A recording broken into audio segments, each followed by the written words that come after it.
Baik, Assalamualaikum warahmatullahi wabarakatuh. Selamat pagi, salam sejahtera untuk kita semua. Perkenalkan, saya Vira, moderator pada pagi ini yang akan memandu di sesi webinar. Bapak, Ibu, teman-teman peserta webinar, selamat datang pada webinar yang diselenggarakan oleh Hello Lawyer bersama LBH Apik Jakarta. Dan sebelumnya saya ucapkan terima kasih bagi yang sudah bergabung. Semoga semua selalu dalam keadaan sehat. Sebelum memulai webinar di pagi ini, izinkan saya selaku moderator untuk membacakan rules pada webinar pagi ini. Masing-masing narasumber dipersilakan untuk menyampaikan opini, tanggapan tentang Undang-Undang Tindak Pidana Kekerasan Seksual dan Masa Depan Perlindungan Perempuan di maksimal 30 menit. Yang kedua, para peserta diwajibkan mematikan speaker selama acara berlangsung. Yang ketiga, diskusi akan dilakukan di akhir acara. Yang keempat, para peserta diberikan kesempatan untuk bertanya, berdiskusi, menyampaikan pendapat, dan tanggapan tentang Undang-Undang Tindak Pidana Kekerasan Seksual dengan terlebih dahulu memberi tanda raise hand ya. Nanti lalu menunggu dipersilakan oleh saya sebagai moderator.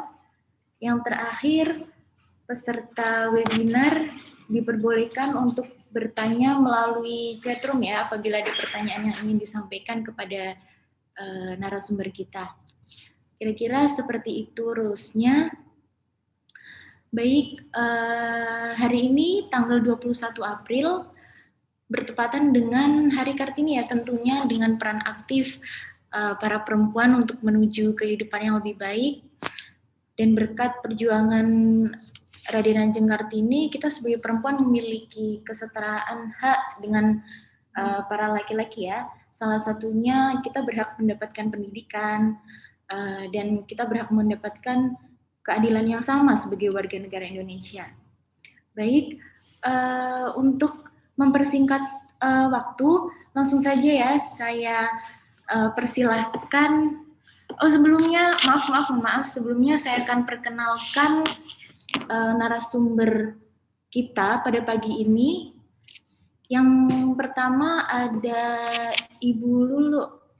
Nah, Ibu Luluk Nurhamida, MSI, MPA. Beliau sebagai anggota DPR RI Komisi 4 dari fraksi PKB ya. Beliau merupakan Sekjen Kaukus Perempuan Parlemen RI, anggota Kaukus Kelautan DPR RI, anggota Panja RUU TPKS, RUU KSDAE, RUU KIA, dan RUU EBT. Beliau juga aktivis pergerakan mahasiswa dan gerakan perempuan sejak tahun 1991. Beliau memiliki komitmen pada gagasan demokrasi inklusi, keadilan gender, dan hak-hak perempuan, termasuk peningkatan keterwakilan perempuan di arena politik serta publik, gitu ya. Beliau juga aktif dalam mengawal kebijakan publik yang berpihak khususnya kepada perempuan, hak asasi manusia serta kelompok rentan. Gitu. Beliau juga turut mendukung dan mengawal RUU Tindak Pidana Kekerasan Seksual sejak sebelum menjadi anggota DPR RI.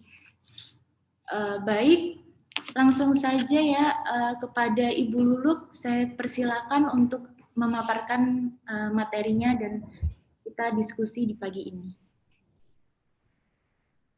Iya, terima kasih. Assalamualaikum warahmatullahi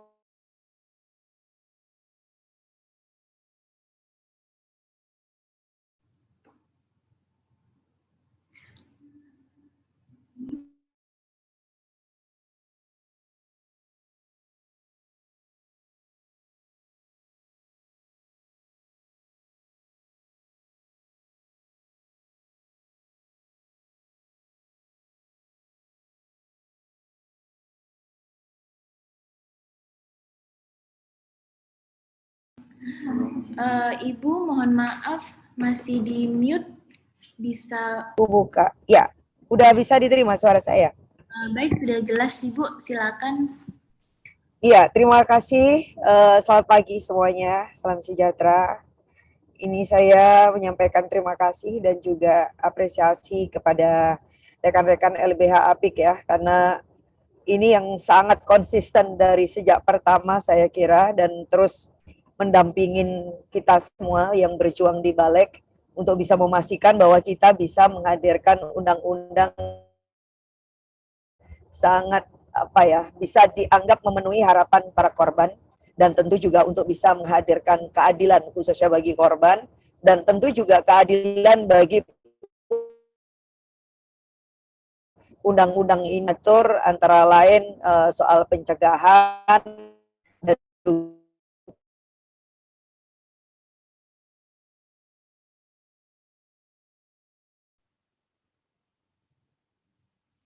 Baik, Bapak Ibu teman-teman, mungkin kita sambil menunggu Ibu Lulu ya, karena sepertinya Bu Lulu sedang ada di perjalanan karena beliau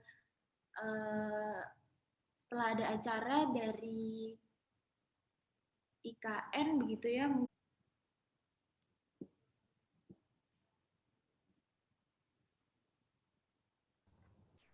Ya, Mbak Elvira, saya sambil mohon maaf karena ini masih di perjalanan.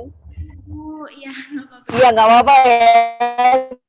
Ya. Memang baru tiba di Timur, kemudian melalui Surabaya, dan ini berjalan dapil ceritanya, tapi saya tetap berkomitmen sesuai dengan janji saya untuk hadir dengan rekan-rekan. Nanti mungkin saya mulai lebih dahulu bahwa undang-undang TPKS ini memang sangat sangat menarik barangkali kalau mau kita lihat dari sisi manapun. Kalau dilihat dari sisi dinamika dan diskusi publik yang terlibat, baik itu pihak yang kontra, yang pro,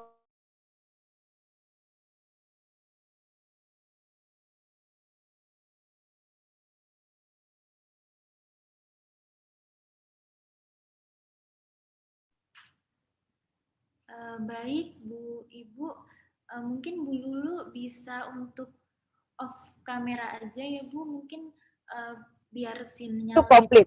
Dan undang-undang ini nuansa yang tidak bisa kita elak ada di balik itu juga berbeda, sehingga nggak bisa serta-merta kita membuat kesimpulan bahwa misalnya satu partai tertentu yang kita anggap relatif garis politiknya misalnya konservatif, otomatis itu memang menolak, dan kemudian partai yang kira-kira nasionalis dan kita anggap relatif sekuler kemudian itu pasti menerima, nggak juga begitu gitu ya. Karena yang terjadi justru itu tadi begitu penuh dengan dinamika, semuanya itu komplit. Saya juga punya teman di partai yang official memang menolak, baik pada saat pengesahan penyusunan ataupun juga pada saat penetapan, tetapi in person beliau-beliau juga memberikan kontribusi, dan sebenarnya juga punya pengharapan yang sama atas lahirnya undang-undang ini. Nah, begitu juga sebaliknya, saya justru juga mendapatkan kenyataan bahwa ada rekan-rekan kita yang ada di partai yang saya bilang tadi, yang relatif nasionalis, kemudian juga yang mungkin sekuler, tetapi bisa saja karena memang sosialisasi dan pengalaman hidupnya yang juga tidak tunggal, yang membuat kemudian mereka juga memiliki resistensi, meskipun itu mungkin tidak terlalu kelihatan karena memang kebetulan tidak mendapatkan expose. Ini yang kemudian saya anggap itu turut mewarnai perjalanan undang-undang ini. Begitupun juga kita menerima RDPU, dan baik itu yang kita adakan sendiri ataupun yang kemudian atas permintaan dari masyarakat, itu banyak sekali ya, mungkin lebih, kalau catatannya balik itu konon pertemuan yang resmi itu lebih atas 100 pihak-pihak yang sudah kita terima, baik itu dari NGO, masyarakat sipil, dari lembaga layanan, atau kemudian lembaga Nasional HAM atau publik lain, misalnya dari pihak kampus, bahkan dari sektor industri, dari asosiasi perusahaan, bahkan dari kelompok buruh ya, gerakan mahasiswa, bahkan organisasi keagamaan, organisasi perempuan, atau bahkan organisasi profesi. Jadi begitu banyak yang sangat terlibat. Nah, di sisi lain kita mensyukuri ini karena kita belum melihat ada satu bentuk partisipasi yang sangat kuat melebihi proses-proses penyusunan dan pembahasan undang-undang TPKS. Oleh karena itu kita bisa menganggap bahwa ini sebenarnya adalah kerja kolektif dari semua pihak, khususnya 3 pilar penting, yaitu pilar pemerintah, masyarakat sipil, dan DPR yang memang sampai akhir punya kemampuan untuk melakukan kolaborasi ya yang sangat konstruktif. Dan alhamdulillah bahwa kami at the end pada saat sudah memasuki arena pembahasan, kita tetap juga membuka ruang partisipasi itu dengan menyediakan ruang yang relatif nyaman bagi teman-teman fraksi balkon, tidak ada yang diusir. Sempat kalau misalnya sebelum puasa ya dikasih snack gitu ya, apa namanya, dan mereka sangat apa ya, sangat aktif, dan kita juga selalu membuka diri untuk semua bentuk kontribusi itu. Seberapapun kadang kita berpikir, oh ini nyaris mustahil karena persoalan waktu, oh ini udah nyaris nggak mungkin karena kita udah masuk ke pembahasan tim sin atau timus yang sebenarnya tidak lagi otak-atik soal substansi, tetapi toh kemudian karena lagi-lagi demi kebaikan dan kemaslahatan korban dan demi untuk memastikan bahwa undang-undang ini bisa dijalankan dengan prinsip keadilan dan kepentingan terbaik bagi korban, maka kita pun juga masih membuka kesempatan itu, yang barangkali teman-teman bisa saksikan ketika last minute ya dari teman-teman disabilitas mendesakkan agar ada yang diubah, bahkan kemudian dihapuskan. Kebayang tidak? Jadi ada satu ayat yang harus dihapuskan karena dianggap justru mendiskriminasi dan merendahkan martabat mereka, dan itu dimungkinkan bisa kita lakukan karena apa? Karena kita punya semangat bahwa undang-undang ini harus baik, bahwa undang-undang ini harus komprehensif, dan sebisa mungkin justru mengusung semangat-semangat yang apa ya, memenuhi keadilan untuk semuanya. Nah, sahabat-sahabat sekalian, Bapak Ibu yang saya hormati, saya juga apa namanya, merasakan syukur yang sangat dalam bahwa pada akhirnya tidak ada yang sia-sia dari perjalanan panjang yang kita tunggu. Terhitung dari sejak kapan kita akan melihat RUU ini dulu diperjuangkan. Bisa dimulai dari 2012, bisa dari 2016, atau dari manapun apa namanya startnya, tetapi ini adalah perjalanan panjang yang pasti ada banyak yang harus kita pikir, batin, ada pengorbanan yang saya tahu tidak mudah, tetapi itu juga dilakukan, belum lagi para korban dan juga penyintas yang juga akan memanggil luka lama yang harus dihidupkan kembali, dan itu pasti juga tidak mudah itu bagi korban atau penyintas, atau bahkan bagi kami sendiri yang pasti juga bisa merasakan, karena kita memulainya dengan empatik, dengan simpatik, maka yang kita dengar, yang kita lihat itu seperti juga kejadian yang pasti kita alami. Dan yang saya akuin bahwa kita semua sesungguhnya ya pernah menjadi bagian dari korban itu gitu, sehingga tidak terlalu sulit untuk bisa masuk ke dalam situasi apa yang dirasakan oleh korban dan mengapa undang-undang ini menjadi sangat penting. Bapak Ibu yang saya hormati, undang-undang ini pernah saya sampaikan berkali-kali juga berdasarkan pada prinsip-prinsip pengakuan pemenuhan hak asasi yang itu memang menjadi jaminan dari konstitusi bahwa negara memiliki kewajiban untuk melindungi segenap warganya termasuk dalam hal ini adalah korban kekerasan seksual.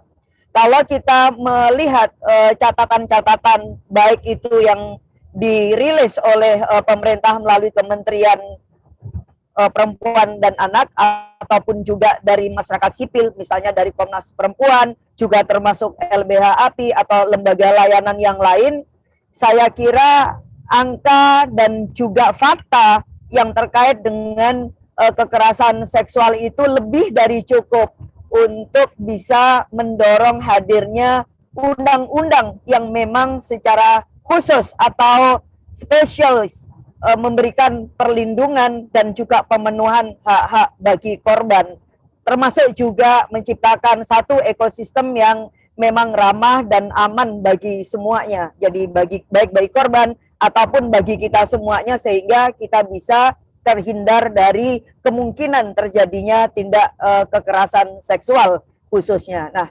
saya melihat bahwa undang-undang ini dengan demikian adalah satu bentuk di mana negara hadir sebagaimana seharusnya fungsi negara. Bahwa negara menghadirkan dirinya sebagai pelindung, sebagai penjamin dan juga sekaligus yang menegakkan prinsip-prinsip hak asasi manusia. Karena hak korban adalah hak asasi manusia sehingga hak yang memang harus diterima oleh korban bagian dari pemenuhan hak asasi manusia dan disitulah fungsi atau kewajiban yang melekat bagi negara. Dalam pemahaman saya misalnya ketika masih menjadi santri yang sangat dikenal dengan kaidah usul fikih ya, misalnya tahu bahwa kepemimpinan atau pemerintahan itu ditujukan untuk memastikan agar kemaslahatan publik, agar kebijakan publik yang maslahah itu bisa diciptakan. Nah, oleh karena itu ini menjadi semacam beban yang itu melekat kepada kami baik itu pemerintah ataupun DPR, bagaimana kita bisa menghadirkan kebijakan publik yang ini bisa diterima sebagai satu upaya untuk memenuhi hak-hak warga negara dan memenuhi hak-haknya korban. Dulu misalnya sebelum ada undang-undang ini atau sebelum RUU ini dihadirkan, betapa korban kekerasan seksual harus melalui jalan panjang untuk bisa mendapatkan situasi yang ini berpihak kepada kondisinya sebagai korban. Hukum acara pidana kita sebagaimana mungkin ini diketahui oleh halayak ya, sering kali dan nyaris tidak berpihak kepada korban, khususnya kalau korban kekerasan seksual itu adalah perempuan.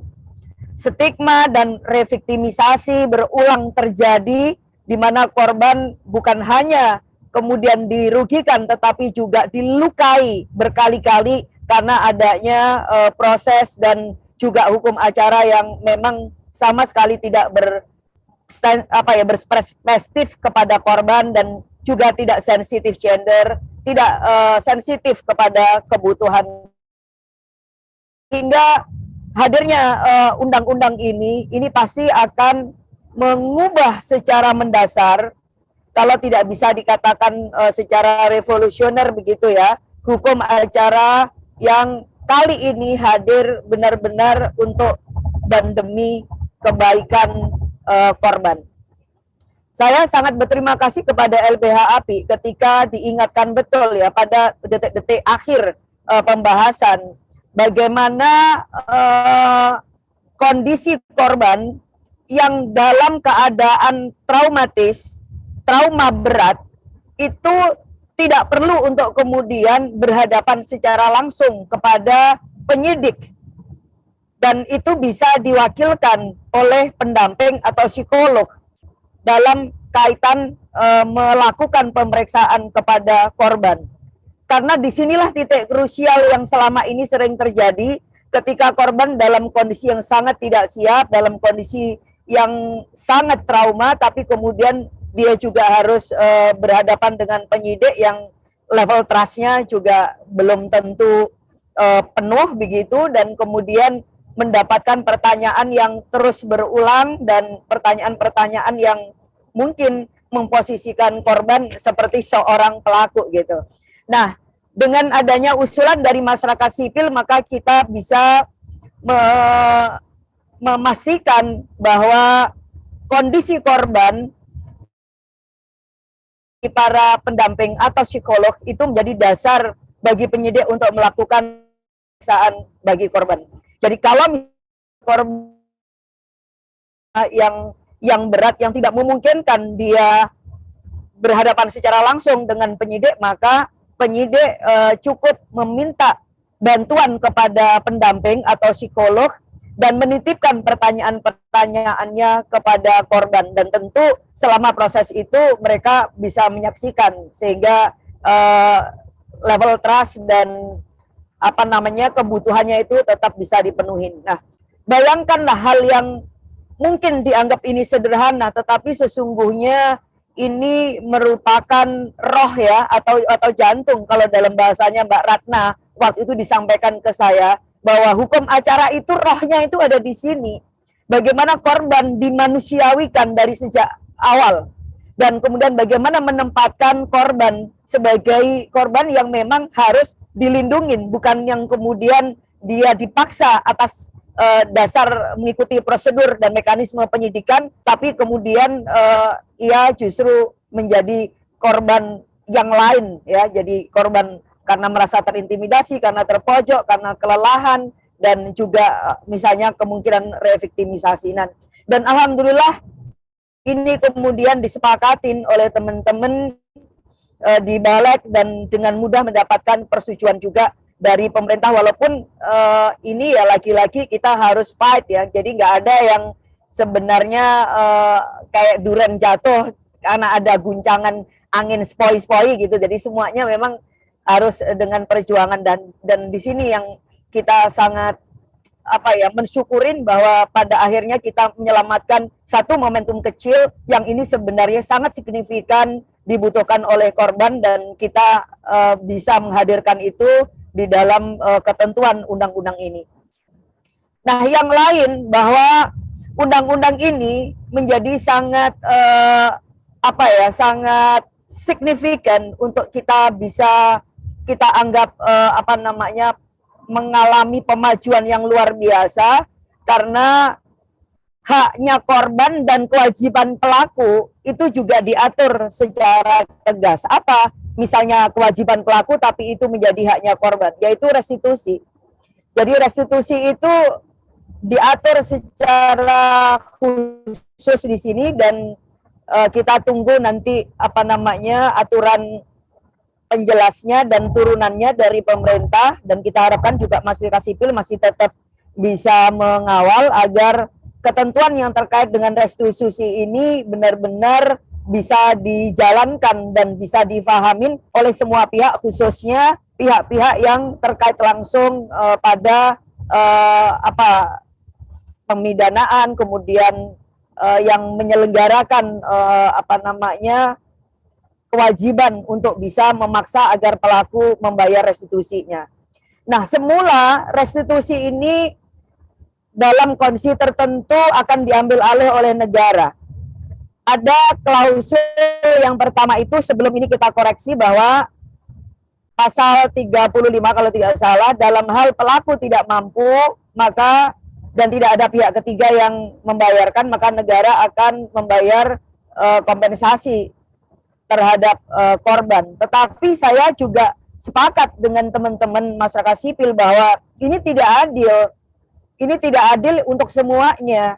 Tidak mampu itu sangat absurd ya. Tidak mampu itu konteksnya seperti apa? Kalau kemudian pelaku kekerasan seksual itu masih sehat walafiat, apalagi secara fisik juga memungkinkan untuk bekerja atau melakukan sesuatu yang produktif dan bisa dinilai dan bisa menghasilkan upah atau ongkos, maka dia tidak bisa serta-merta dianggap tidak mampu hanya karena misalnya dia miskin. Miskin itu tidak berarti dia tidak bisa membayar restitusi. Miskin itu mungkin dalam kondisi di mana pada saat ia menjadi pelaku dan pengadilan itu membuat penilaian dia tidak memiliki harta, akan tetapi dia masih punya tenaga, dia bisa punya pikiran. Bisa saja bahwa pelaku itu juga punya kecakapan-kecakapan yang lain yang ini kemudian bisa dimanfaatkan untuk bisa mendapatkan hasilan atas namanya persetujuan pihak pengadilan gitu. Sehingga tidak ada alasan bagi pelaku untuk tidak membayar restitusi karena ini memang kewajiban bagi pelaku. Dan ini juga tidak adil bagi negara kalau kemudian setiap pelaku yang dianggap tidak mampu tanpa penjelasan ya, kemudian diambil alih oleh negara.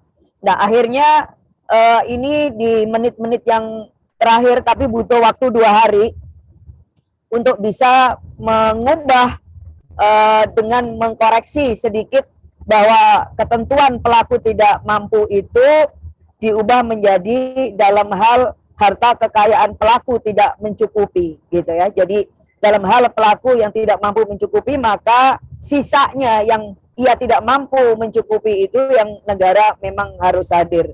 Nah, tetapi bisa saja saya menyampaikan waktu itu kepada pemerintah bahwa sisa dari yang dia tidak mampu atau harta yang dinilai oleh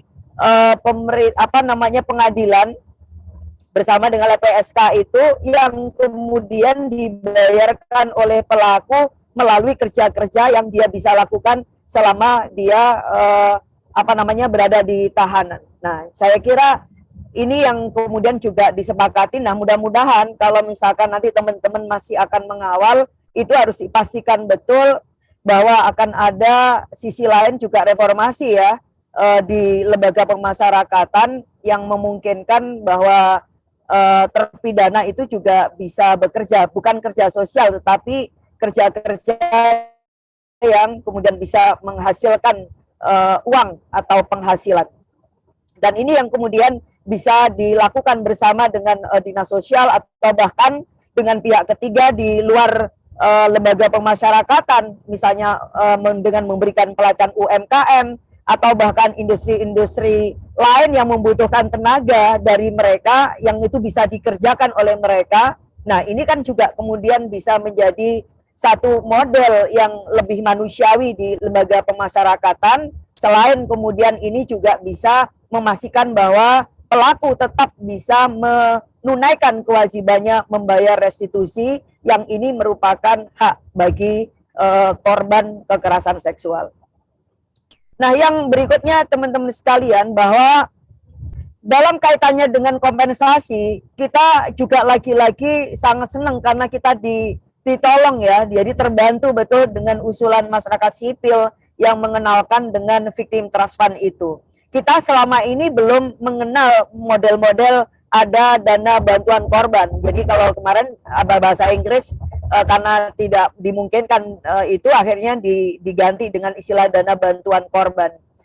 Dan dana bantuan korban ini bisa diambilkan dari APBN ataupun juga non APBN, termasuk juga dari filantropis, bisa juga dari CSR atau dana pungutan lain.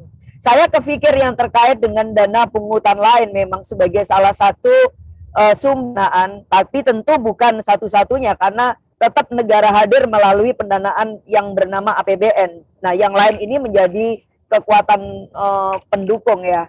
Dana pungutan misalnya PNPB, jadi yang penerimaan negara bukan pajak, itu banyak sekali yang selama ini dihimpun oleh negara. Kita tahu misalnya ada dana yang dihimpun dari cukai, misalnya itu sampai 190 triliun. Ya, nah itu bisa saja kalau dalam pikiran saya nih, itu antara lain bisa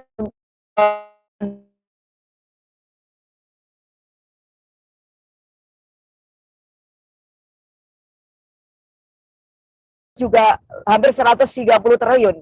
Dan itu selama ini juga digunakan secara sepihak untuk subsidi biodiesel yang diberikan kepada korporasi yang ternyata kemarin juga punya masalah kan, dan sekarang mereka juga ditetapkan sebagai tersangka begitu. Menurut saya itu juga bisa mungkin memberikan dukungan bagi victim trust fund ini. Apa? Karena di sana juga ada banyak pekerja sawit, di sana ada perempuan-perempuan yang bekerja di situ yang sebagiannya juga mengalami kerentanan terhadap kondisi dan situasi kekerasan seksual di tempat-tempat perkebunan. Termasuk ya juga pungutan-pungutan lahan, termasuk kemudian juga lembaga zakat negara yang menurut saya itu juga bisa sebagai sumber pendanaan ya, sebagai salah satu sumber pendanaan dari victim trust fund. Karena apa? Karena mustahik itu juga kelompok yang mustadafin, dan korban kekerasan seksual itu sangat memenuhi syarat dan kriteria sebagai pihak yang bisa menerima zakat, tetapi ini disalurkan melalui apa namanya lembaga dana bantuan korban. Dan bersyukur bahwa yang semula tidak difikirkan kelembagaannya, akhirnya justru pihak pemerintah dalam hal ini Kementerian Keuangan justru sepakat akan ada pengaturan lebih lanjut yang terkait dengan dana bantuan korban ini dan soal kelembagaannya, karena penamaan dana bantuan korban yang semula huruf kecil kemudian ditulis besar, itu artinya ada kelembagaan yang mau tidak mau harus dibentuk. Kita belum tahu soal dicantolkannya di mana atau ia berdiri sendiri, tetapi lagi-lagi ini yang masih akan bisa kita kawal pasca penetapan undang-undang RUU menjadi undang-undang ini, agar kelembagaan, kemudian juga sumber pendanaan dan tata kelola lembaga bantuan korban ini benar-benar bisa berjalan dengan sangat baik. Silakan kalau misalkan ada yang menurut saya punya pengalaman yang terkait dengan ini, atau dari studi atau dari studi banding atau research ya, yang itu bisa disumbang sarankan, baik itu langsung kepada pemerintah atau misalnya kepada kami atau kepada saya sangat senang sekali, sehingga kita bisa kawal bersama-sama dan kita perkuat bersama-sama. Nah, yang lain saya kira ini juga sangat penting, bahwa ada begitu banyak semula yang namanya prasangka terhadap waktu itu masih RUU ya, yang terkait dengan RUU. Ada begitu banyak hoax, ada begitu banyak kesalahpahaman atau pahamnya yang salah yang terkait dengan RUU, yang membuat kemudian bahkan pihak-pihak yang sebenarnya relatif sangat terbuka dan menganggap penting adanya undang-undang ini juga memiliki pertanyaan-pertanyaan yang sangat kritis dan khawatir, karena memang media sosial yang dikendalikan oleh kelompok-kelompok yang kebetulan pada posisi yang kontra ini sangat masif mendeliver dan mendiseminasi semua informasi yang kita anggap itu tidak benar atau bahkan informasi yang sesat. Nah, prasangka-prasangka itu ternyata sampai sekarang ini masih kita terima. Baru setelah penetapan kemarin misalnya di grup yang kebetulan saya ikutin, tetapi persoalannya karena yang menceritakan ini adalah figur yang prominent, dan saya bisa menangkap kekhawatirannya di mana lingkungan aktivitasnya beliau ini mau mengulik lagi undang-undang ini, tetapi tidak dalam posisi yang positif ya kira-kira, tetapi justru mereka membuat penilaian undang-undang ini akan mengkriminalisasi perkawinan. Nah, stop sampai di situ. Jadi kekerasan seksual yang terkait dengan pemaksaan perkawinan dibaca secara sederhana, ini akan punya potensi untuk mengkriminalisasi perkawinan.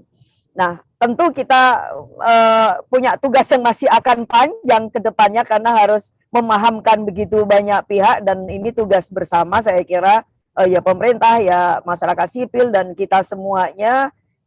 Hal-hal yang dianggap prasangka dan juga sesuatu yang tidak tepat dan tidak benar, itu ya memang harus kita luruskan.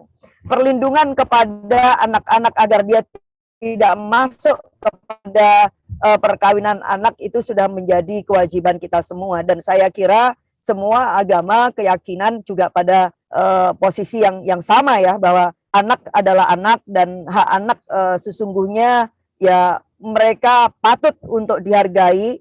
Anak juga punya martabat, anak punya hak untuk punya masa depan, dan siapapun tidak punya hak dan klaim atas nama apapun yang kemudian memaksakan anak untuk menempuh perkawinan yang tidak diinginkan karena memang usianya juga masih anak-anak.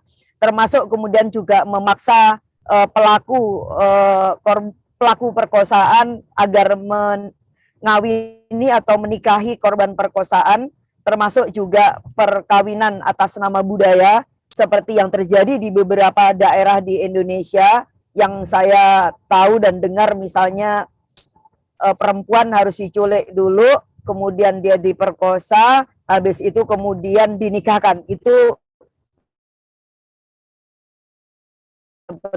nah ini yang pemaksaan perkawinan. Nah, saya dan kita semua pasti melihat hal apa yang kemudian harus kita tolak dari kondisi yang seperti ini gitu. Hal apa yang kemudian bisa membenarkan, baik itu atas nama budaya, atas nama pemahaman keagamaan, atau bahkan klaim sebagai anggota keluarga atau anak atau orang tua ya yang kemudian melakukan pemaksaan perkawinan ini. Karena pemaksaan perkawinan akan mengundang begitu banyak kekerasan-kekerasan yang lain yang mengiringi dari peristiwa pemaksaan perkawinan ini. Waktu itu saya terus terang aja termasuk yang mengusulkan pemaksaan perkawinan ini pada masa masih pembahasan. Jadi bukan pembahasan, waktu perumusan. Jadi waktu penyusunan RUU di tingkatan tenaga ahli di Balek, saya sangat concern dengan pemaksaan perkawinan ini gitu. Satu, bahwa angka perkawinan anak kita masih sangat tinggi. Yang kedua, bahwa problem stunting yang itu diakibatkan oleh adanya perkawinan anak dan juga ketidaksiapan memasuki perkawinan itu juga sangat tinggi. Indonesia sama sekali nggak bebas dari stunting, bahkan rata masih juga 30-an%. Di dapil saya ini masih hampir 39% stunting. Bahkan ada salah satu desa yang saya tahu berdasarkan keterangan dari Dinas Kesehatan, itu ada satu desa yang angka stuntingnya itu 50%. Coba. Ini setelah kita merdeka sekian puluh tahun, kita masih berada di situasi yang susah untuk bisa dipercaya. Apalagi ketika Indonesia anggota G20, kita juga kemudian tuan rumah G20, tetapi ternyata stunting ini masih menjadi persoalan yang sangat berat. Nah, akar dari situasi itu tentu yang kemudian harus kita lihat, dan menurut saya undang-undang menjadi sangat penting karena kita ingin menghadirkan satu situasi yang komprehensif ya, bukan hanya sekedar ini melindungi korban kekerasan seksual misalkan yang anak atau yang atas nama budaya, tetapi sesungguhnya kita juga ingin melahirkan satu generasi dan SDM Indonesia yang jauh lebih berkualitas dengan adanya pencegahan perkawinan paksa yang model seperti ini. Nah, Bapak Ibu, sahabat-sahabat sekalian, saya kira memang RUU ini sangat hidup ya. Sangat hidup karena dialektika dan wacana publik yang terus-menerus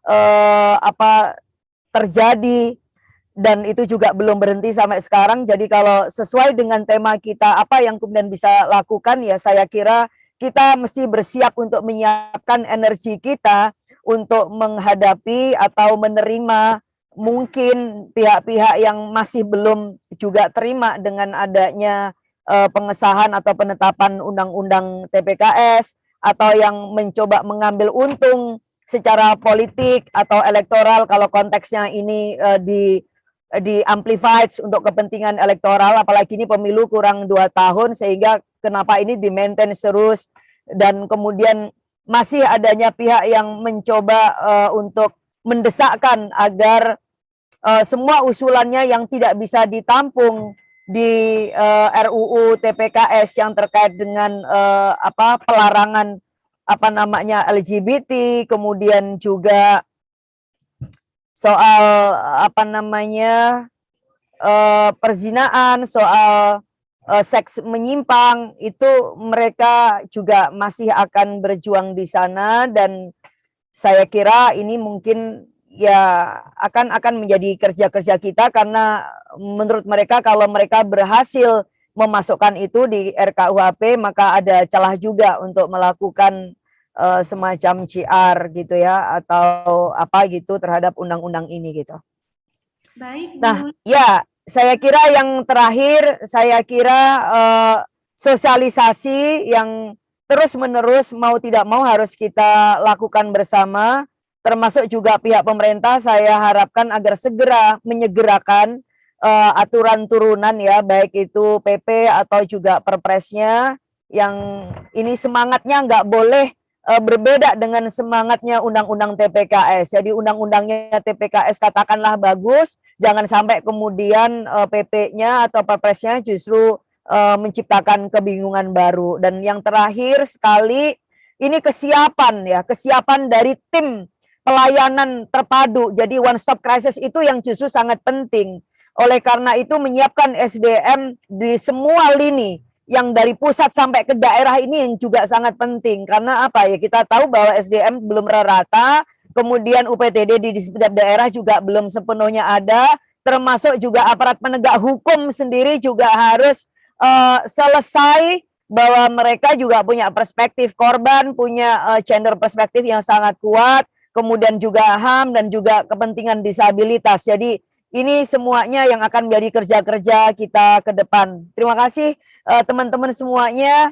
Kita akan terus bersama berkolaborasi, saling menguatkan untuk bisa memastikan, dan saya mempercayai bahwa politik is good.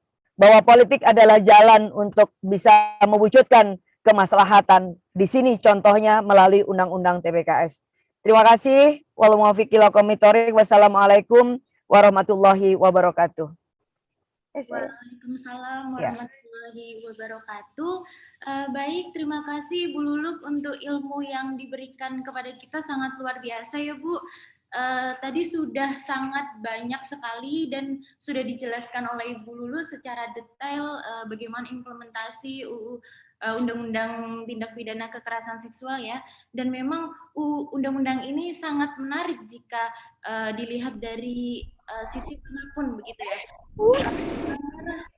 Atau poin yang saya dapatkan cukup singkat ya, karena tadi sudah dijelaskan begitu banyak, yaitu hadirnya Undang-Undang Tindak Pidana Kekerasan Seksual ini mengubah secara dasar hukum gitu ya, secara hukum acara yang saat ini untuk melindungi. Iya, aneh.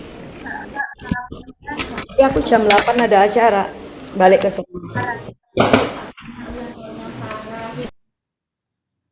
Baik, berikut baik, bagi Bapak, Ibu, dan teman-teman peserta webinar yang baru bergabung, saya ucapkan selamat datang pada webinar Halo Lawyer dengan LBH Apik ini ya, dan saya ingatkan lagi untuk peserta webinar yang ingin bertanya atau memberikan tanggapan, silahkan bisa menulis di chat room ya, dan pertanyaan tersebut ditujukan untuk narasumber siapa begitu.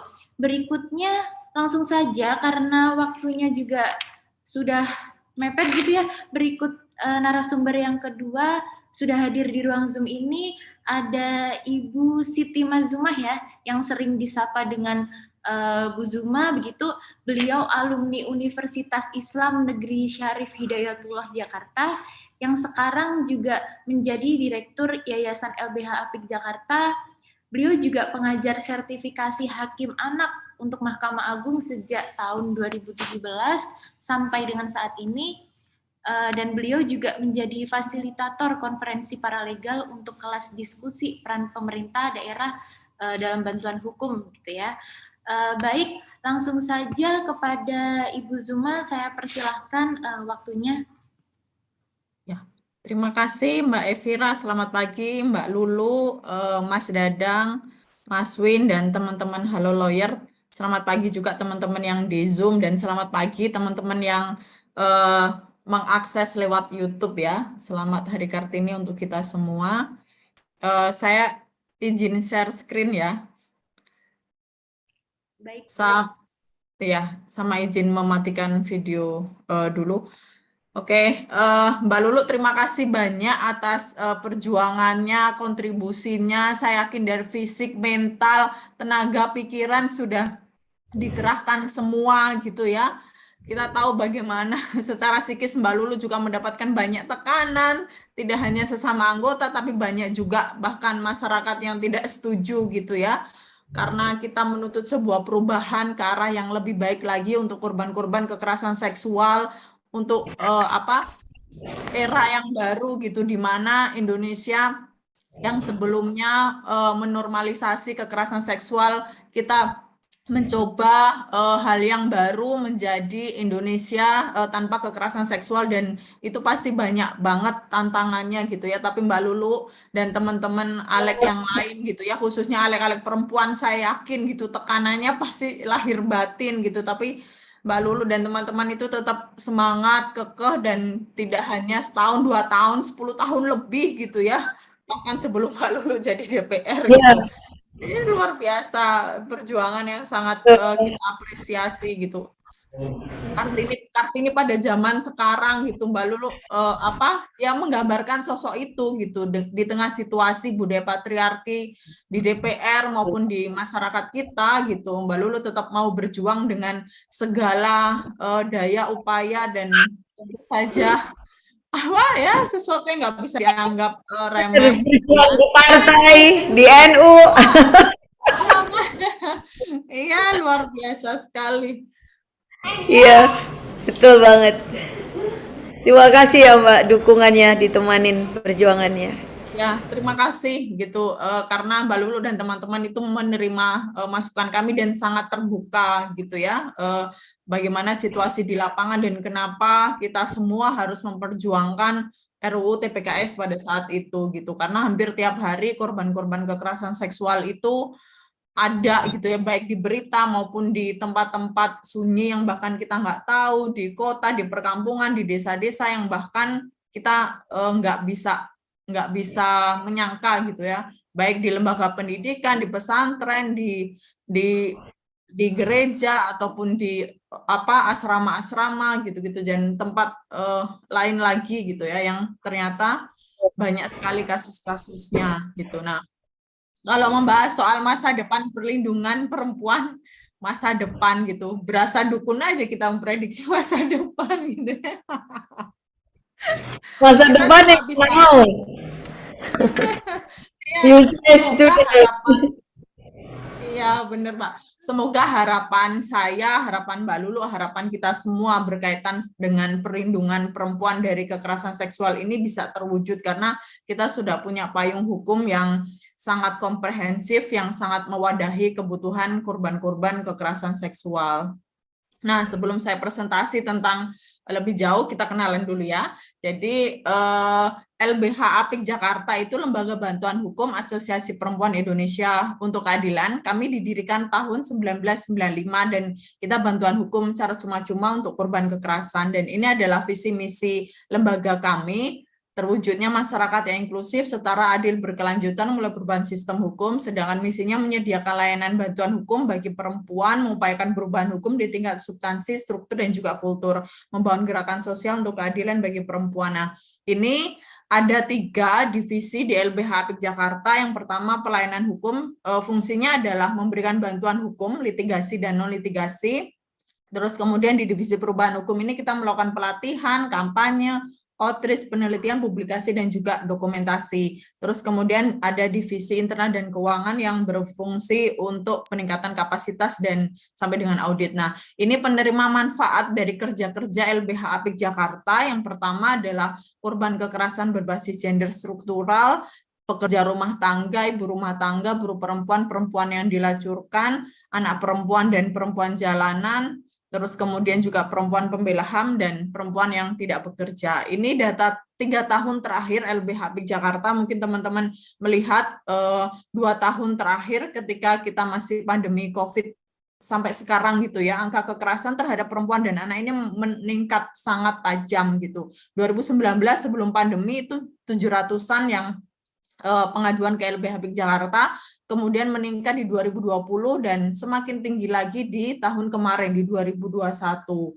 Terus ini klasifikasi kasus yang masuk ke LBH Apik Jakarta, dan ketika kasus-kasus KDRT itu meningkat gitu ya, karena kan semua orang kemudian bekerja dari rumah, beraktivitas dari rumah, dan itu meningkatkan angka kekerasan yang tinggi. Nah, tidak hanya KDRT saja gitu ya, tapi juga ada kekerasan berbasis gender online yang itu meningkat tajam. Nah, semoga dengan Undang-Undang Tindak Pidana Kekerasan Seksual yang mengakomodir soal kekerasan seksual di ranah elektronik ini juga bisa menjadi kabar baik dan payung hukum yang bisa memberikan kepastian bagi korban-korban kekerasan berbasis gender online. Nah, ini adalah sumber hukum kami. Kenapa kami memberikan bantuan hukum? Yang pertama tentu saja adalah Undang-Undang Dasar kita, terus kemudian kita punya ICCPR, terus ada CIDAW, CRC, terus ada Undang-Undang tentang HAM, Perlindungan Anak, KDRT, Undang-Undang Sistem Peradilan Pidana Anak, Undang-Undang Perlindungan Saksi dan Korban, Undang-Undang tentang Bantuan Hukum, tentang penyandang disabilitas, tentang Perma 3 tentang mengadili perempuan berhadapan dengan hukum dan akses keadilan bagi perempuan dalam penanganan perkara pidana ini kejaksaan gitu ya, dan kemudian terakhir kita punya Undang-Undang Tindak Pidana Kekerasan Seksual. Nah, ini sebentar. Ini adalah 5 kasus tertinggi di LBH Apik Jakarta. Tadi teman-teman mungkin secara Bagan sudah lihat gitu ya, dan yang paling tinggi di tahun 2021 kemarin gitu ya, itu adalah kekerasan berbasis gender online, yang sebelumnya itu 2019 itu paling cuma 17 kasus gitu, tapi kemudian meningkat gitu seiring berjalannya kita menggunakan gadget, menggunakan smartphone, dan itu justru meningkatkan kasus-kasus kekerasan berbasis gender online. Nah, kemudian ada KDRT, terus tindak pidana umum, kekerasan dalam pacaran, dan kekerasan seksual. Sebentar, kok ini macet. Sebentar. Ternyata ngehang, bentar ya. Oh ya, nah ini kendala penanganan kasus kekerasan seksual ini berkaitan dengan kekerasan seksual anak ya, dan nanti akan bersinergi kenapa Undang-Undang TPKS itu menjawab beberapa persoalan ini. Nah, dalam kasus-kasus kekerasan seksual terhadap anak, kita tuh masih sering dihadapkan pada situasi aparat penegak hukum yang tidak memiliki perspektif korban, bahkan termasuk terhadap kasus-kasus anak. Terus juga soal minimnya pemahaman aparat penegak hukum tentang kasus kekerasan seksual, sulitnya pembuktian karena kasus-kasus kekerasan seksual itu kan terjadi di ranah private ya, tidak ada saksi, dan itu sering menjadi hambatan ketika proses pembuktian. Nah, terus kemudian juga proses hukum yang panjang dan lama, keterangan anak masih tidak dipercaya, terus kemudian juga kasus KBGO ini tidak ditindaklanjuti atau tidak dilaporkan ke proses hukum gitu ya, karena ketakutan dari korban, terus kemudian orang tua, sekolah, dan lingkungan sekitar si anak. Nah, ini ketika kasus kekerasan seksual anak menghadapi banyak sekali rintangan gitu ya, sebenarnya sama dalam penanganan kasus-kasus kekerasan seksual dewasa. Ini masa sebelum Undang-Undang TPKS disahkan. Semoga tahun depan gitu ya, atau 2 tahun lagi ketika undang-undang ini sudah diimplementasikan, kendala-kendala ini bisa dikurangi gitu ya. Nah, pada situasi kasus kekerasan dewasa ini ada peningkatan gitu ya, khususnya pelecehan seksual secara fisik, dan ini sulit ditindaklanjuti oleh proses hukum karena sama sebenarnya kayak kasus anak, yaitu beban pembuktian. Terus kemudian juga kekerasan khususnya pelecehan seksual gitu ya, tidak menimbulkan bekas, dan hanya ya itu tadi tidak bisa diproses hukum gitu, karena pelecehan seksual yang selama ini kita menggunakan bahasa tentang pencabulan itu tidak ada visum yang bisa membuktikan itu, visum psikiatrikum, visum repertum gitu ya, tapi kalau psikiatrikum sangat bisa, yaitu untuk melihat kondisi psikologis dari korban. Terus yang kedua adalah kondisi atau kendala yang dihadapi oleh perempuan berhadapan dengan hukum adalah sikap polisi gitu ya, menganggap ya sama suka gitu, sehingga tidak ada unsur kekerasan dan sebagainya gitu. Itu hambatan ketika korbannya dewasa. Nah, Terus selain hambatan-hambatan tadi, kita mencoba klasifikasikan gitu kendala penanganan kasus itu dari sisi substansi, struktur, dan juga kultur. Sebenarnya tidak jauh berbeda sama penjelasan tadi gitu ya. Kita kasus-kasus kekerasan berbasis gender online khususnya gitu tidak punya dasar hukum, bahkan korban itu cenderung dikriminalisasi oleh Undang-Undang ITE dan juga Undang-Undang Pornografi. Terus tidak ada perlindungan untuk korban, dan pengadilan masih terbuka ketika menyidangkan kasus-kasus kekerasan berbasis gender online. Dan secara struktur aparat penegak hukum kita belum memahami, terus belum semua LBH juga memiliki pemahaman gitu, dan sarana dan prasarana yang tidak memadai, dan kasus KBGO itu tidak semua ditangani di unit pelayanan perempuan dan anak di kantor polisi. Terus secara kultur, korban-korban ini masih disalahkan, distigma, dan belum banyak lembaga yang kemudian fokus pada layanan keamanan digital atau pemahaman soal itu gitu ya, karena kasus kekerasan berbasis gender online ini masih isu yang sangat baru buat kita semua.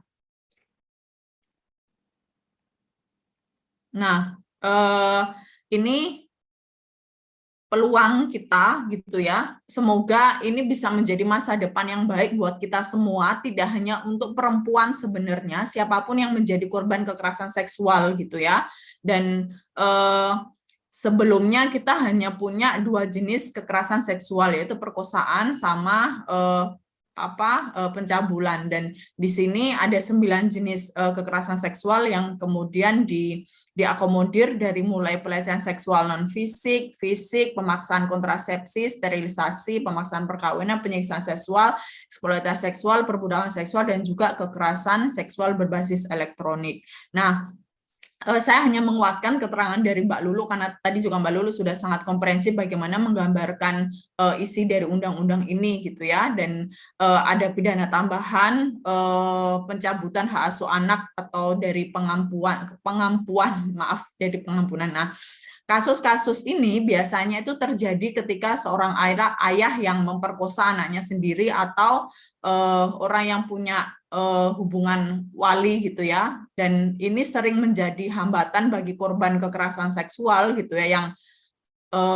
yang bapaknya adalah pelaku, bagaimana soal situasi ke depan, belum lagi misalkan teman-teman mungkin yang muslim gitu ya, menyadari bagaimana misalkan anak perempuan ini korban kekerasan seksual, diperkosa oleh bapaknya, kemudian dia mau menikah, pasti kan akan kebingungan soal wali dan sebagainya gitu ya. Nah, sampai kemudian pengaruhnya itu begitu besar, bisa jadi kemudian bapaknya mau balas dendam karena lapor polisi, jadi masalahnya itu sangat kompleks sekali gitu.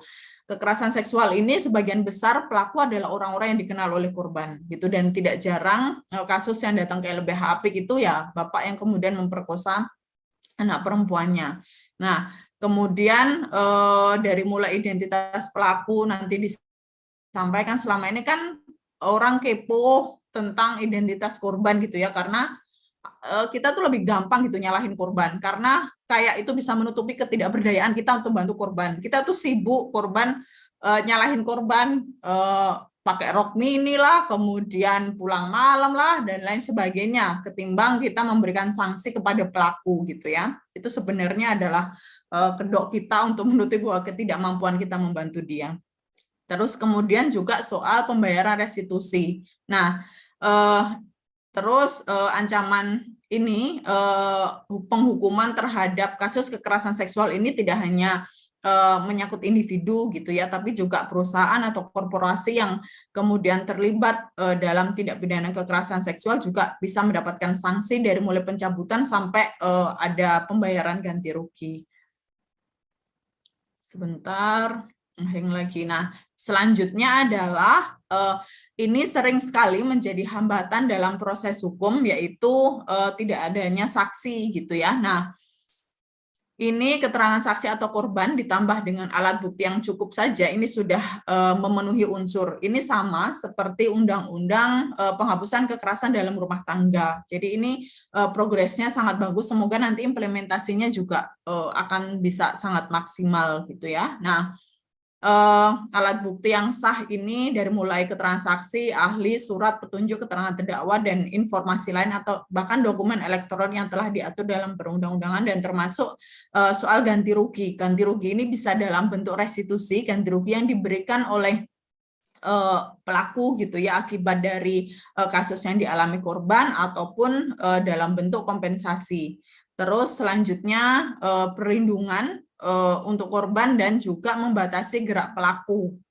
Jaminan kemudahan pelaporan, terus kemudian peran keluarga, masyarakat ini juga penting gitu karena komunitas atau orang-orang terdekat korban ini adalah pihak yang sangat penting untuk proses pendampingan sampai dengan pemulihan. Ketika masyarakat kita atau lingkungan sekitar korban memberikan dukungan, itu akan memberikan penguatan kepada korban kekerasan seksual untuk cepat pulih. Tapi akan sangat beda ketika misalkan lingkungan ikut menstigma, ikut menyalahkan korban, bahkan sampai korban dikeluarin dari sekolah. Itu bisa proses pemulihannya seumur hidup.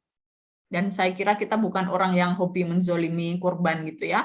Terus kemudian juga mungkin teman-teman, apalagi teman-teman Halo Lawyer ataupun lawyer-lawyer yang tergabung di sini, beberapa bulan ini kita sangat masif gitu ya mendengar soal restoratif justice gitu. Restoratif justice itu kan sebuah sistem, sebuah upaya untuk mengembalikan kondisi semula, tapi seringkali korban itu dihadapkan pada situasi dia nggak punya pilihan lain kecuali menyetujui gitu ya, menyetujui apa yang menjadi tuntutan dari pelaku gitu ya. Kondisi korbannya bahkan dalam restoratif justice itu sering tidak diperhatikan gitu. Orang yang penting nggak dipenjara gitu ya, karena isu restoratif justice ini sangat dekat sekali dengan overload penjara dan sebagainya, dan tidak memikirkan korban secara lebih komprehensif walaupun judulnya adalah restoratif justice yang mengembalikan kondisi korban dalam kondisi semula gitu ya, tapi pada kenyataannya itu tidak diakomodir. Korban sering harus mengalah dan pasrah gitu ya. Nah, ketika sudah punya payung hukum yang sangat bagus, bolehlah kita punya kewajiban kita semua ya, tidak hanya LBH Apik, tidak hanya Mbak Lulu, tapi kita semua sebagai masyarakat Indonesia itu punya kewajiban untuk mengawal undang-undang ini supaya sesuai dengan harapan gitu. Jadi kalau hanya LBH Apik saja pasti nggak bisa, kalau hanya Mbak Lulu saja pasti nggak bisa. Jadi kita semua gitu. Dan kami merekomendasikan gitu ya, karena masih banyak sebenarnya aturan turunan yang memang harus dibahas di undang-undang ini gitu ya, dan kita berharap gitu nanti aturan turunannya ini memperhatikan dari mulai perlindungan, dari proses pelaporan sampai kemudian proses peradilan gitu ya, baik secara pidana maupun perdata. Terus kemudian juga aturan teknis untuk penghapusan atau akses elektronik ini juga dimuat. Teman-teman mungkin melihat gitu ya jejak, khususnya jejak digital yang korbannya sering mendapatkan ketidakadilan. Jejak digital itu kan abadi ya, maksudnya walaupun sudah dihapus linknya tapi bisa di screenshot dan bisa sangat menyebar. Ini kan ketika korban-korban mengetahui gitu jejak digitalnya, kasusnya dia masih ada, itu akan membuat trauma berkepanjangan. Jadi ini bisa menjadi salah satu aturan gitu ya untuk penghapusan jejak elektronik bagi korban kekerasan seksual. Terus juga ini berkaitan dengan pasal-pasal yang sering mengkriminalkan korban-korban kekerasan seksual berbasis online di pasal 27 ayat 1 gitu, dan agar direvisi gitu dan kemudian diharmonisasi sesuai dengan kebutuhan di Undang-Undang Tindak Pidana Kekerasan Seksual. Dan kita berharap dari pemerintah pusat, DPR melakukan harmonisasi seluruh peraturan yang berkaitan dengan kekerasan seksual untuk menjadi sebuah payung hukum yang memang komprehensif, tidak kontradiktif antara Undang-Undang satu dengan dengan yang lain. Nah, itu saja sharing dari LBH Apik Jakarta. Terima kasih banyak. Saya kembalikan lagi ke Mbak Evira. Baik, terima kasih Bu Zuma untuk paparan materinya, sudah bersedia sharing, dan banyak pembelajaran yang bisa diambil oleh kita semua, oleh teman-teman dari ilmu yang telah diberikan oleh Bu Lulu dan Bu Zuma ya. terkait dengan bagaimana sih kita sebagai perempuan untuk menghadapi jika kita jika kita sedang dalam situasi seperti itu gitu, terkait dengan tindak kekerasan seksual ini ya. Baik, sebelum mengakhiri sesi materi, saya persilakan kepada Pak Dadang Trisasongko sebagai Direktur Operasional Halo Lawyer. Beliau akan menyampaikan sepatah dua kata untuk mewakili Halo Lawyer. Saya persilakan kepada Pak Dadang. Terima kasih Mbak Fira. Assalamualaikum warahmatullahi wabarakatuh. Salam sejahtera untuk kita semua. Pertama, saya ingin menyampaikan apresiasi, selamat gitu ya kepada Mbak Lulu dan kawan-kawan di DPR, kemudian Mbak Suma juga dengan seluruh teman-teman koalisi yang selama ini juga ikut mendorong proses legislasi undang-undang ini. Ini saya kira capaian yang sangat penting, menjadi dasar baru bagi perjuangan untuk melawan kekerasan seksual di Indonesia. Momen ini sebetulnya, atau event ini kita selenggarakan bekerjasama dengan API untuk satu, menandai bagian dari selebrasi terhadap keberhasilan perjuangan kawan-kawan untuk menggolkan undang-undang ini, yang pertama. Yang kedua, ini Hari Kartini, makanya kita memilih segmennya yang perempuan ini sebagai korbannya gitu ya, atau potensial victimnya.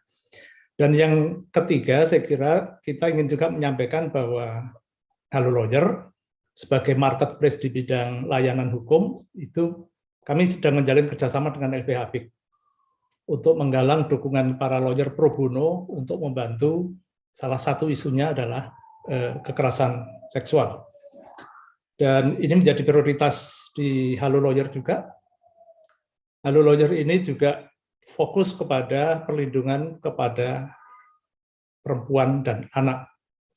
Jadi kita menggalang kekuatan para lawyer untuk mendedikasikan kewajiban pro bononya melalui marketplace ini. Di sini kita bisa melakukan konsultasi online, bisa mencari lawyer dengan mudah menggunakan direktori, dan juga ada edukasi hukum melalui publikasi-publikasi yang kami upload di dalam website kita. Saya mau sharing sedikit beberapa hal yang terkait dengan pandangan kami terkait undang UTPKS. Belum keluar ya. Bentar.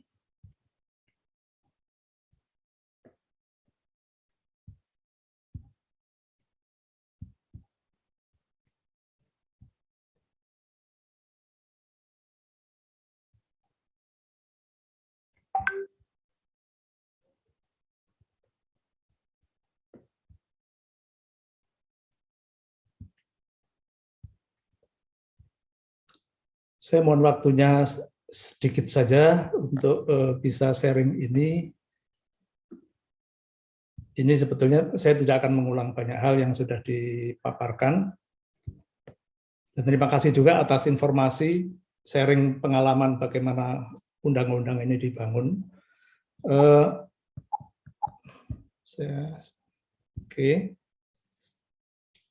Saya memberi catatan yang sangat ini ya, bold dan pentingnya perspektif korban di dalam undang-undang ini.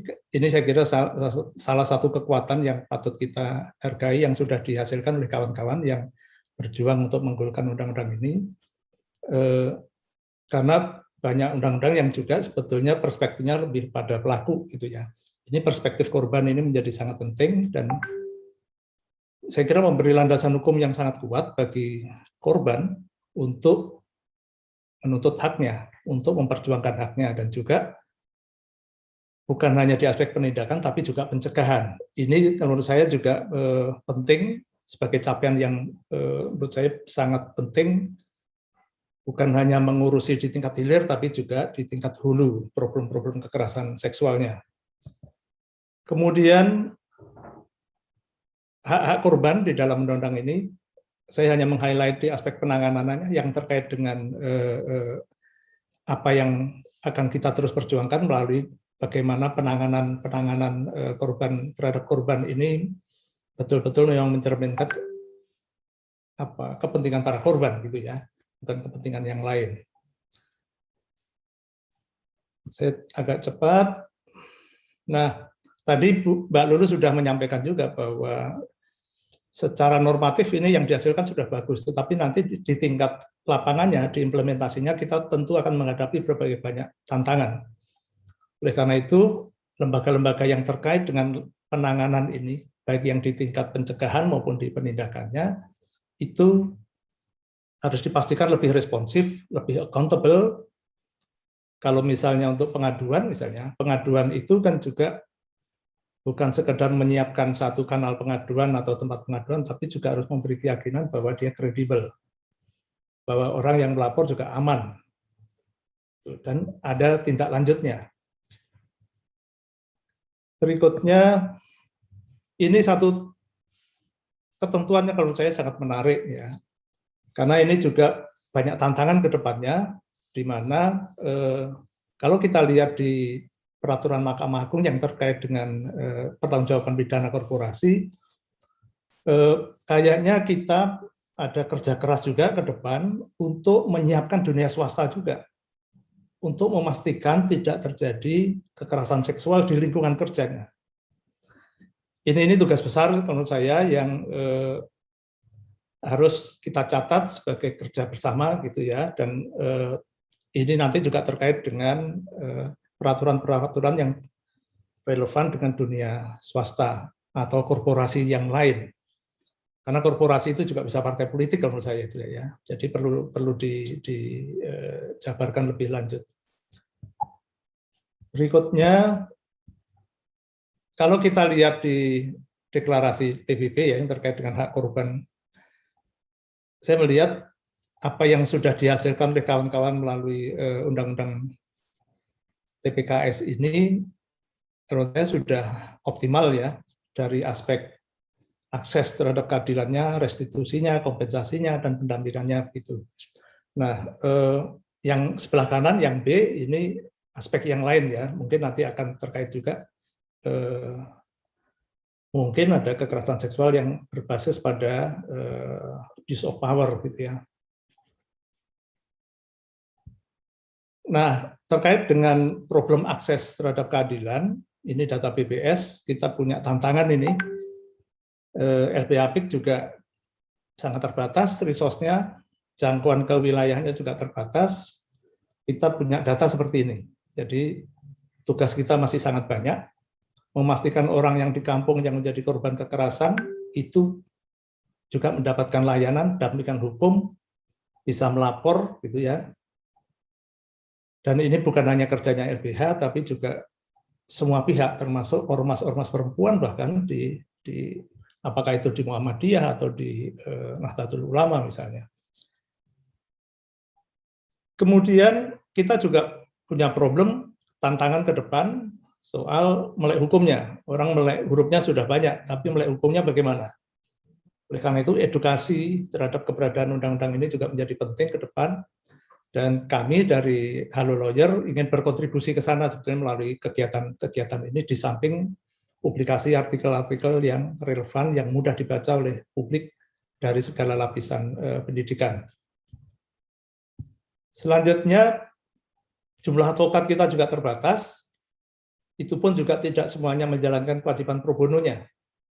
Ya, kita ingin mendorong, memfasilitasi teman-teman yang punya komitmen melakukan tugas pro bono, melaksanakan kewajibannya, itu bisa mendedikasikan ini bukan hanya lewat marketplace Halo Lawyer, tetapi juga melalui berbagai organisasi yang ada.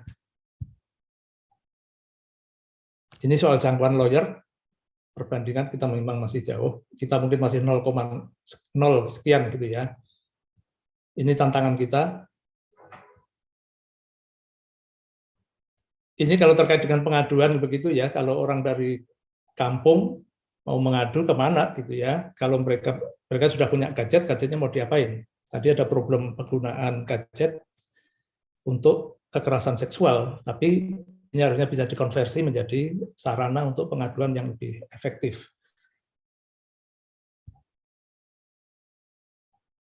Saya langsung saja, saya ingin mengatakan bahwa perlu juga dipikirkan pentingnya penggunaan teknologi informasi dan komunikasi untuk menjembatani akses masyarakat untuk mendapatkan keadilan. Ini salah satu jawaban kalau saya, yang kita harus lebih kreatif lagi mengembangkan teknologi ini untuk mendukung perlindungan dan juga perjuangan para korban untuk mendapatkan hak-haknya. Ini sepintas tentang Halo Lawyer, agak perkenalan dulu. Ini kami itu ada Directory Lawyer, dan kita sebenarnya dalam kesempatan ini mengundang para lawyer lain untuk bergabung di dalamnya, supaya orang juga mudah mencari melalui mesin pencari lawyer di aplikasi ini. Kemudian juga ada konsultasi online, ada edukasi hukum, berupa tulisan-tulisan pendek yang sangat mudah dipahami. Nah, di terakhir saya ingin menyampaikan ini sebagai problem kita bersama. Ini hasil temuan dari Global Corruption Barometer yang dipublish tahun 2021 kemarin oleh Transparansi Internasional. Ini lembaga di mana saya pernah bekerja. Ini angka sextortion. Sextortion adalah kekerasan seksual, sebetulnya bagian dari kekerasan seksual. Dia pemerasan yang dilakukan oleh pejabat publik atau siapapun yang memegang kewenangan publik untuk mendapatkan layanan seksual. Ini ada relasi yang timpang antara yang dilayani urusan publiknya gitu ya, antara pemegang otoritas dengan orang yang sedang mencari layanan publik. Nah, layanan seksual itu diperlakukan sebagai satu yang harus diperoleh, kalau tidak nanti layanan publiknya tidak saya berikan. Celakanya kita itu di Asia tertinggi angkanya. Ini yang harus kita pikirkan.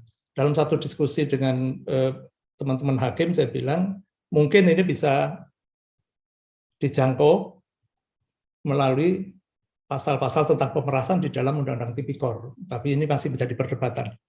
Karena pengertian sextortion memang belum masuk di dalam kerangka hukum kita.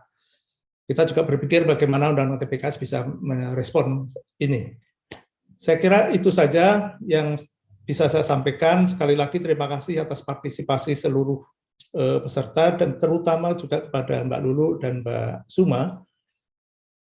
Kayaknya kita masih perlu banyak diskusi lagi nih Bu, untuk sosialisasi masyarakat. Kami sangat menanti kita bisa berkolaborasi lagi ke depan. Demikian, terima kasih. Wassalamualaikum warahmatullahi wabarakatuh. Waalaikumsalam warahmatullahi wabarakatuh. Sekali lagi terima kasih kepada Bu Lulu, Bu Zuma, dan Pak Dadang yang sangat luar biasa sudah meluangkan waktunya untuk diskusi di pagi ini. Saya sampaikan kepada Bapak Ibu, teman-teman peserta webinar untuk bersedia mengisi daftar hadir yang telah kami sediakan. Silakan bisa klik link yang ada di chat room. Baik, saya buka kesempatan bagi yang ingin bertanya secara langsung atau ingin menanggapi materi yang sudah disampaikan, atau ada yang ingin sharing pengalamannya juga boleh. Silahkan bisa mengaktifkan raise hand atau menulis di kolom chat ya. Ini sudah ada beberapa pertanyaan yang masuk dari Fatih Hanif. Yang pertama ya, dari Fatih Hanif, ini untuk pertanyaannya untuk Bu Lulu, apakah ada komitmen pemerintah berapa lama waktu yang dibutuhkan untuk melengkapi peraturan pelaksanaan Undang-Undang Tindak Pidana Kekerasan Seksual? Saya persilakan kepada Bu Lulu untuk menjawab pertanyaan dari Fatih Hanif. Baik. Ya, terima kasih pertanyaan yang menarik ya, karena kita dari sejak awal memang mengingatkan kepada pemerintah bahwa undang-undang ini akan juga tergantung kepada itikat baik atau kemauan pemerintah untuk menyegerakan agar peraturan turunan ya yang memang diamanatkan oleh undang-undang ini sesegera mungkin bisa segera diselesaikan. Tetapi memang kita juga mewanti-wanti bahwa PP itu perlu dibikin, tetapi partisipasi publik nggak boleh dilewatkan.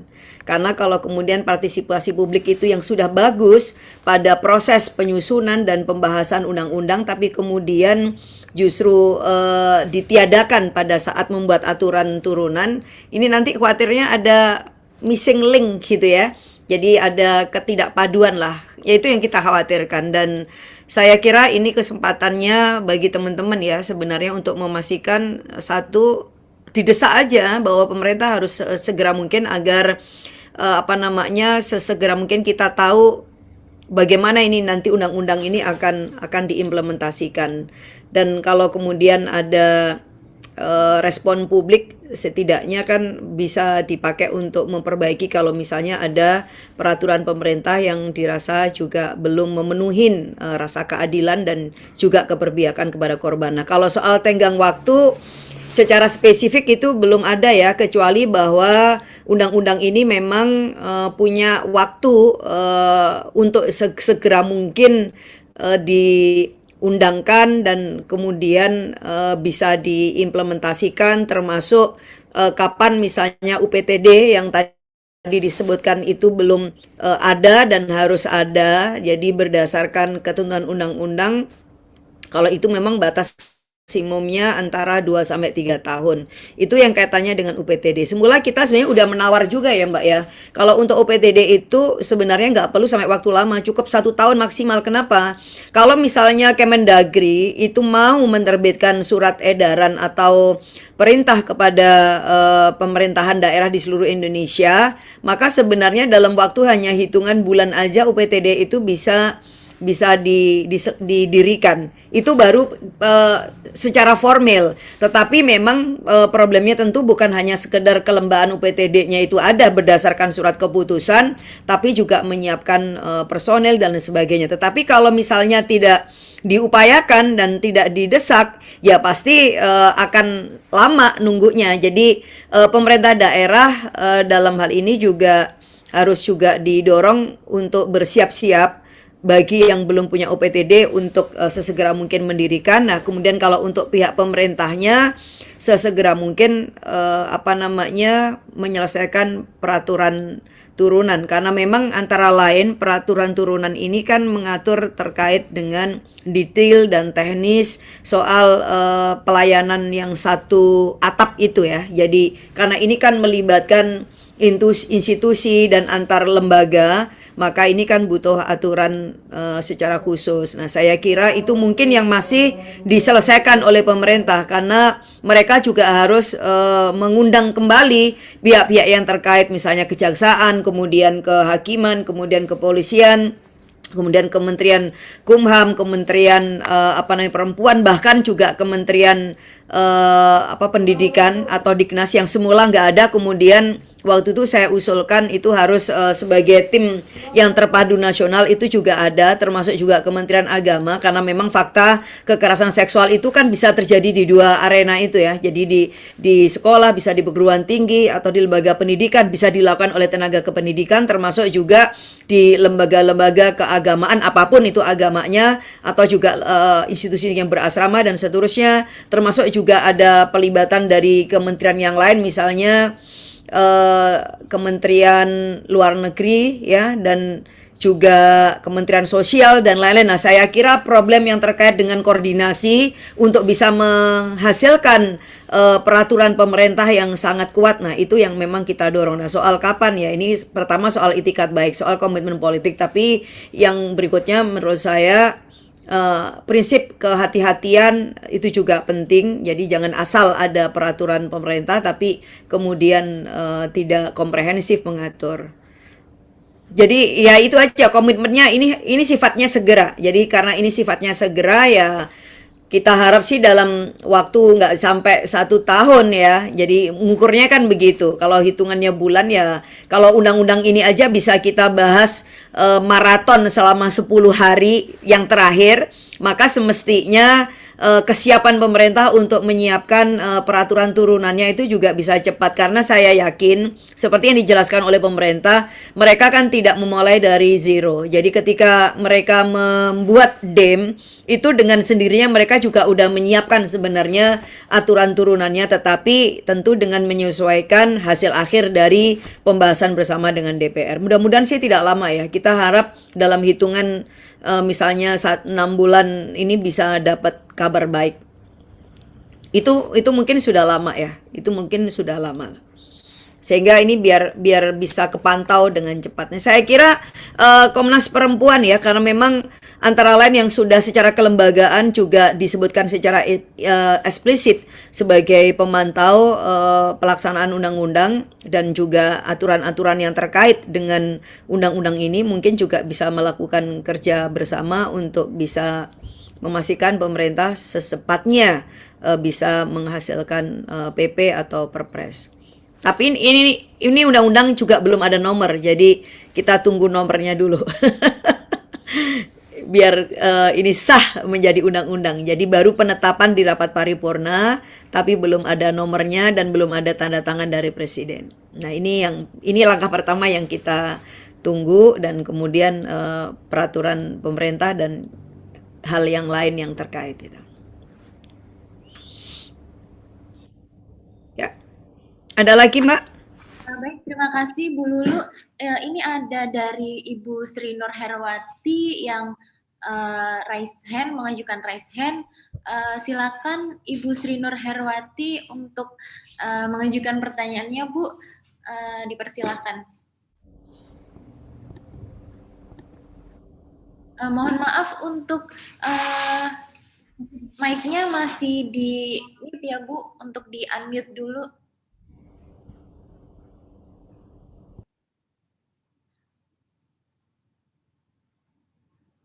Belum terdengar, Ibu. Untuk mikrofonnya bisa di Ya. unmute. Ini Mbaknya bicara dengan saya atau dengan siapa ini? Ya, saya Mbak Lulu. Mbak Nora lah, ini mah jagoannya, ini pejuangnya. Aduh, terima kasih banyak. Halo Lawyer sudah menindaklanjuti ya di awal, meskipun belum bernomor, tapi ini menjadi pijakan penting ya Mbak Lulu ya. Ya. Untuk menindaklanjuti. Jadi justru saya ingin mengajak lah untuk seluruh anggota Halo Lawyer untuk memulai gitu ya. Karena salah satu pembaharuan yang penting di dalam RUU ini adalah terkait dengan hukum acara. Nah, kita tahu salah satu penghambat utama dari akses keadilan adalah hukum acara yang memang belum berpihak kepada korban. Nah, melalui Undang-Undang TPKS ini saya kira kita semua di dalam melakukan pendampingan sangat penting untuk memulai gitu ya, memulai bagaimana supaya nanti di dalam hukum acara ini kita bisa laksanakan, dan tentunya memang harus melibatkan seluruh elemen. Nah, barangkali Pak Dadang bisa merespon program apa yang akan kita jalankan supaya di dalam proses implementasi Undang-Undang TPKS ini hukum acara bisa dijalankan secara optimal. Kira gitu ya Mbak Lulu ya, harapan kedepannya. Saya kira itu Mbak, terima kasih banyak. Iya, tadi kayaknya ada ada pertanyaan soal restitusi ya. Ini ada pertanyaan untuk Bu Lulu dari Teguh Purnomo ya, Mas Teguh Purnomo. Ini pertanyaannya, restitusi secara teknis hukum acaranya diatur dalam undang-undang tersebut atau di mana? Yang kedua, bagaimana juga kesiapan dan penyiapan aparat penegak hukum kita gitu, Bu? Ya, kalau restitusi memang disebutkan ya. Jadi restitusi ini disebutkan secara khusus di dalam undang-undang ini, dan apa namanya, tapi memang aturan secara lebih lanjut tentu secara teknis dan detailsnya itu melalui PP. Jadi kalau yang di undang-undang kan misalnya disebutkan bahwa korban tidak pidana kekerasan seksual berhak mendapatkan restitusi dan layanan pemulihan. Lalu restitusi sebagaimana yang dimaksud berupa misalnya, nah ini untuk apa sih restitusi itu? Ini sebagai ganti rugi kerugian atas kehilangan kekayaan atau penghasilan. Kemudian ganti kerugian yang ditimbulkan akibat penderitaan yang berkaitan langsung sebagai akibat tindak pidana. Kemudian C itu penggantian biaya perawatan medis atau psikologis, atau kemudian D itu ganti kerugian atas kerugian lain yang diderita korban sebagai akibat tindak pidana.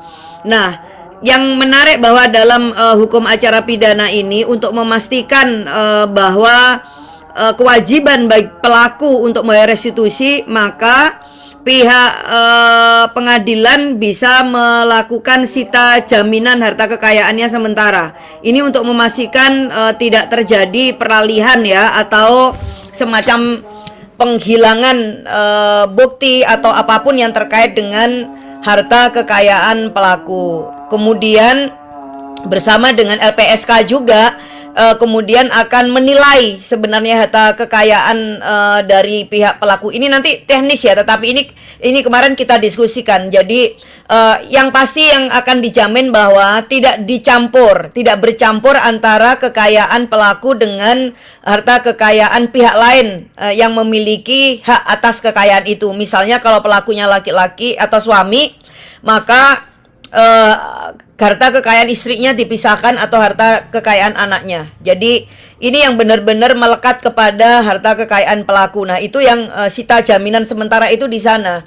Itu belum eksekusi, tetapi udah kira-kira ya sita jaminan lah ya. Saya juga itu kemudian nanti dinilai oleh pihak pengadilan berdasarkan masukan juga dari LPSK. Jadi berapa restitusi yang harus dibayarkan oleh misalnya pihak pelaku ya terhadap korban. Misalnya 300 juta. Nah, baru kemudian dicek kekayaannya itu cukup nggak misalnya untuk 300 juta. Kalau misalnya kekayaannya lebih dari yang harus dibayarkan restitusi, maka itu yang dikembalikan kepada itu, karena itu haknya pelaku ya. Itu kan harta miliknya pelaku.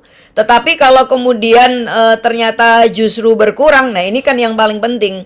Kalau kemudian justru berkurang, kalau kemarin kan hampir aja kita atur itu kalau misalnya pelaku tidak mampu, bukan harta berkurang ya, pelaku tidak mampu itu, tapi memang tafsirnya bisa ambigu banget, nggak mampu itu nggak mampu fisik atau nggak mampu kekayaan. Maka ini yang kemudian dibayar oleh negara sebagai pembayaran, kalau negara menyebutnya kompensasi. Tetapi kemudian ini yang sudah diperbaiki sehingga rumusan terakhirnya dalam hal harta kekayaan pelaku tidak mencukupi ya, itu setelah ada penilaian nih. Jadi setelah diteliti, sudah dicek, sudah ditelusurin gitu kekayaannya, ternyata tetap nggak cukup. Katakanlah yang harus dibayar 300 juta dan ternyata kekayaannya hanya senilai misalnya 200 juta. Nah, 100 jutanya inilah yang satu skemanya, itu bisa dibayarkan oleh negara.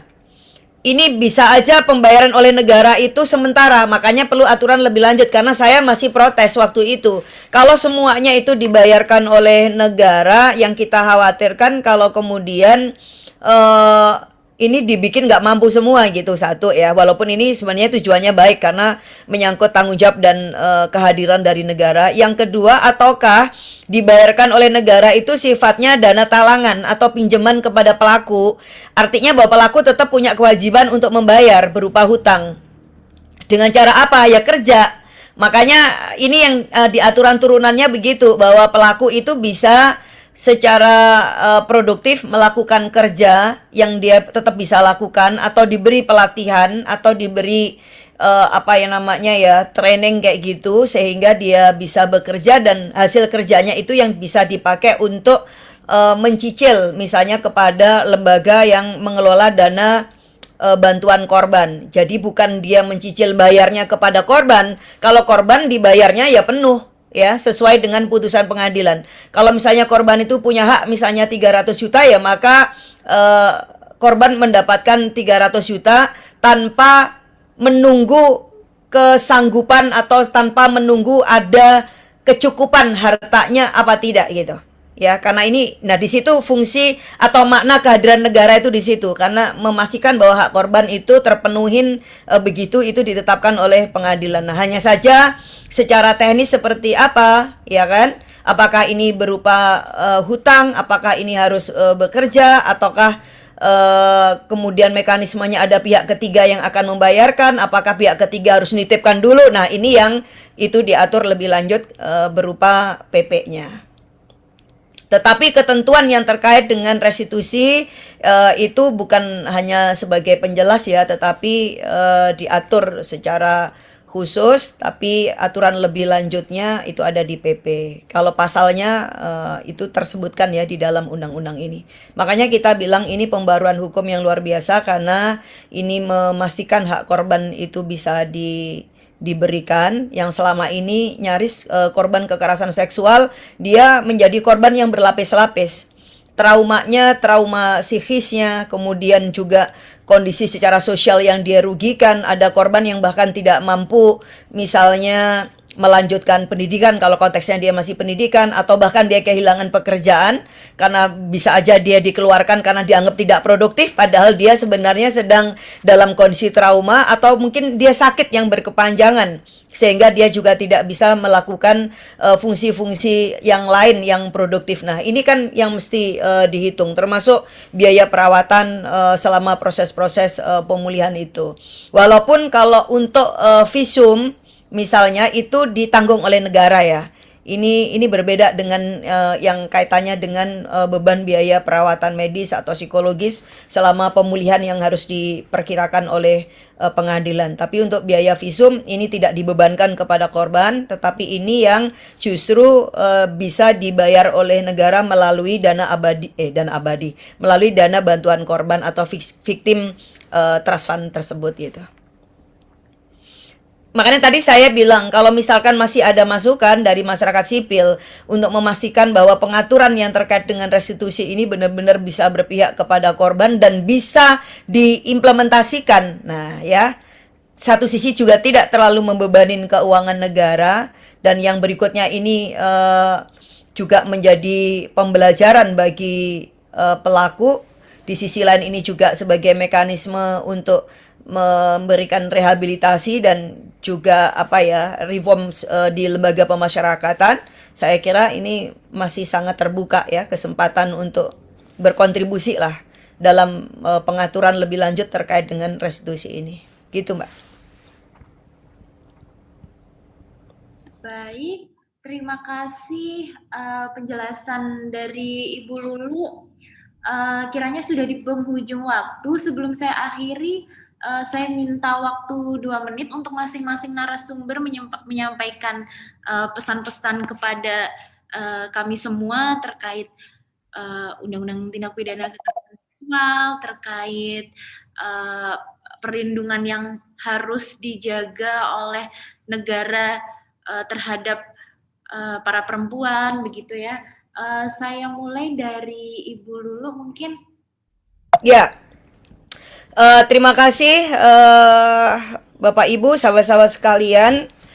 Kita patut mensyukuri hadirnya Undang-Undang TPKS ini. Itu artinya kita bersiap untuk memasuki zaman baru, satu peradaban baru yang sangat tidak mentolerir terhadap tindak kekerasan, khususnya tindak kekerasan seksual. Mau tidak mau kita akan mendidik semua pihak, diri kita sendiri, keluarga, masyarakat, kemudian juga pemerintah dan semua agar kita bisa menghadirkan peradaban baru yang sesuai dengan semangat undang-undang ini. Yang kedua, ini adalah waktu yang sangat tepat untuk bisa mengakhiri stigma dan juga reviktimisasi terhadap korban. Pada saatnya kita menyuburkan dan nurani kita untuk justru berempati kepada korban, dan bersama-sama juga kita punya kontribusi mengambil peran bagi pemulihan korban dan juga menghadirkan society yang sangat-sangat manusiawi. Saya masih ingat ini kata terakhir saya. Ada seorang korban yang bicara kepada saya bahwa kalau ingin melumpuhkan satu negeri sebenarnya itu mudah. cukup dengan melakukan kekerasan dan perkosaan kepada anak-anak dan perempuan, maka satu negeri itu nggak akan mampu berdiri tegak sebagai bangsa yang besar. Karena apa? Karena dia hanya akan sibuk bagaimana memulihkan traumanya, rasa sakitnya, rasa amarahnya, dan dukanya sepanjang hidup bagi negeri ini. Nah, oleh karena itu, karena kita ingin negara ini dibangun di atas fondasi yang sangat kuat, masyarakat kita juga perlu dibangun di atas fondasi yang sangat kuat, maka kekerasan seksual harus menjadi musuh kita bersama. Tetapi di sisi lain kita juga mesti aware. Karena apa? Karena bisa saja karena ketiadaan sosialisasi dan juga kesadaran hukum yang juga masih rendah, maka mungkin pihak-pihak yang seharusnya kita lindungin, mereka punya potensi menjadi pelaku hanya karena tidak paham, tidak tahu, tidak tersosialisasi, atau tidak cukup mendapatkan pendidikan yang terkait dengan kekerasan seksual ini. Saya kira ini mudah-mudahan sekaligus menjadi PR kita ke depan, bahwa kerja-kerja kebajikan masih bisa kita lakukan secara bersama-sama dengan semangat. Terima kasih Bu Lulu pesan-pesannya untuk kita semua. Yang kedua mungkin pesan-pesan dari Bu Zuma untuk kita, Bu, bisa disampaikan, saya persilakan.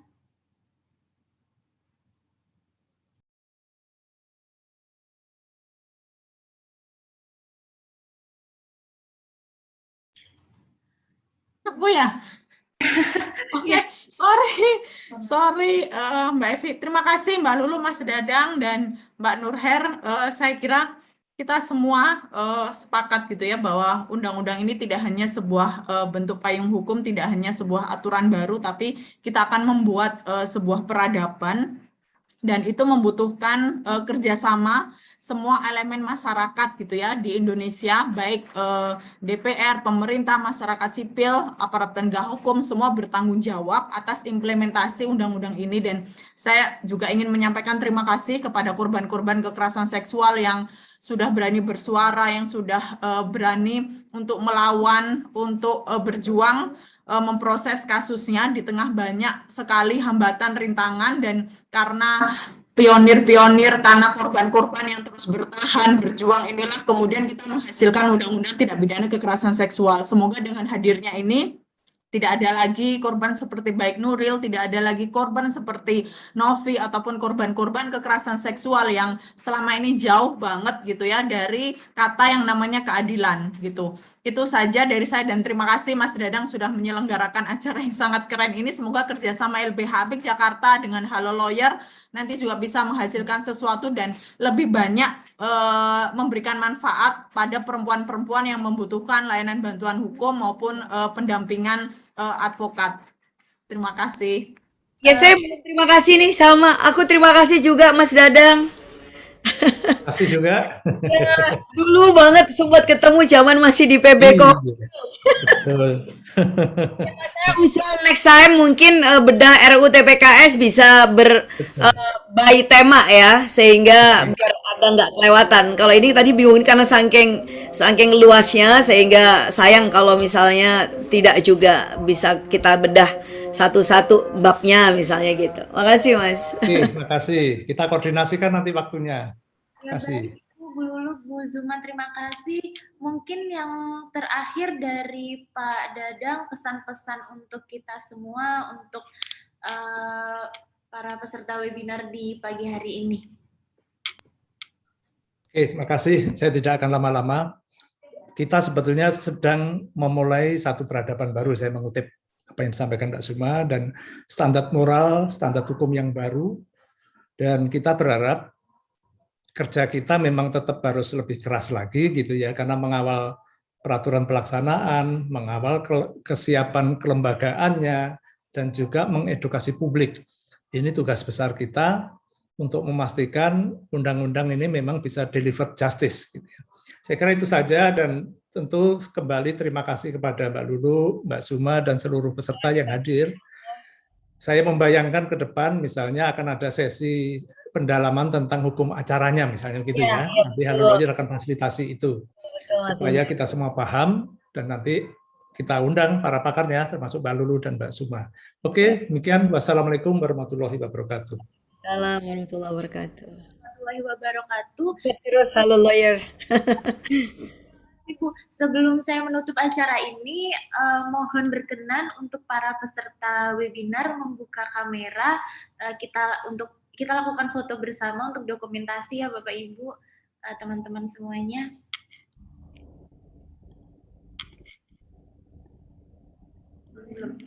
Baik, akan saya hitung ya. Sudah dibuka. Oh ya, masih ada yang siap-siap sepertinya. Baik, 1, 2, 3. Nah, sekali lagi ya, 1, 2, 3. Baik, saya sebagai moderator sekaligus pembuka dan penutup acara, saya ucapkan banyak terima kasih juga untuk Bu Lulu, Bu Zuma, Pak Dadang, Bu Sri Nur Herwati, dan teman-teman semuanya yang sudah bergabung di webinar pagi ini. Saya sampaikan diskusi seperti ini akan sering diselenggarakan oleh Halo Lawyer dengan topik-topik yang berbeda. Sangat berharap teman-teman yang sudah bergabung di hari ini bisa bergabung pada webinar yang akan datang ya, dan tetap update untuk kegiatan-kegiatan Halo Lawyer berikutnya. Jika ada salah kata dan kekurangan pada webinar ini, atas nama pribadi saya Vira dan Halo Lawyer mengucapkan permohonan maaf yang sebesar-besarnya. Sampai bertemu di webinar berikutnya. Bila ada masukan dan usulan untuk topik webinar, teman-teman bisa melalui Instagram kami jika ada masukan dan lain-lainnya. Baik, saya tutup. Selamat siang. Wassalamualaikum warahmatullahi wabarakatuh. Waalaikumsalam. Terima kasih semuanya. Sampai ketemu. Pamit Mas Dadang, Mbak Evi, Mbak Terima kasih, Lulu. Mbak Sehat-sehat Suma, selalu. Mbak Lulu. Mas Zuma, Mbak Zoom, Mas Won, semuanya. Assalamualaikum.